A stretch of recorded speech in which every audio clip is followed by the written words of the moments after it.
মার্কিন সামরিক বাহিনীর দুর্ধর্ষ ডেল্টা কমান্ডো ইউনিটের অভিযানে যুক্তরাষ্ট্রের কাছে স্ত্রীসহ বন্দী ভেনেজুয়েলার প্রেসিডেন্ট নিকোলাস মাদুরো সোমবার ম্যানহাটনের আদালতে মাদক সন্ত্রাস মামলায় বিচারের জন্য তোলা হবে মাদুরো ও তার স্ত্রীকে।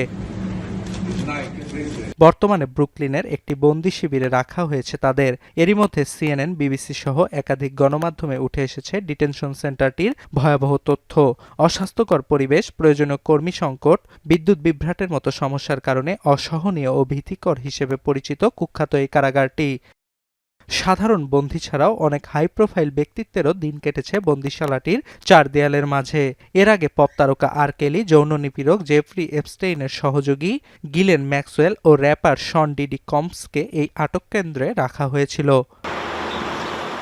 বন্দীদের মধ্যে সংঘর্ষ ও দাঙ্গার কারণেই কুখ্যাত নিউ ইয়র্কের মেট্রোপলিটন ডিটেনশন সেন্টার। ২০২৪ সালে বন্দি শিবিরটিতে অন্তত দুইবার সহিংসতার ঘটনায় প্রাণহানি ঘটে।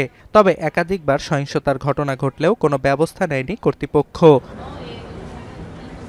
বন্দীদের প্রাপ্য অধিকার থেকেও বরাবর বঞ্চিত রাখে এমডিসি। ২০১৯ সালে টানা এক সপ্তাহ বিদ্যুৎবিহীন ছিলেন বন্দীরা। পরে বিষয়টি মামলা পর্যন্ত গড়ালে ক্ষতিপূরণ দিতে বাধ্য হয় কর্তৃপক্ষ।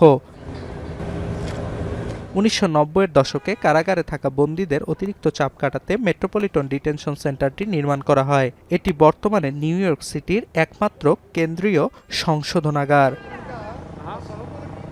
অর্ণব প্রসাদ, এখন বিশ্ব। ৭২ ঘন্টা ময়েশ্চার লক সমৃদ্ধ লিলি বডি ওয়াশ। শিয়া বাটারের গুডনেস স্কিন রিপেয়ার করে রাখে সফট ও গ্লোয়িং।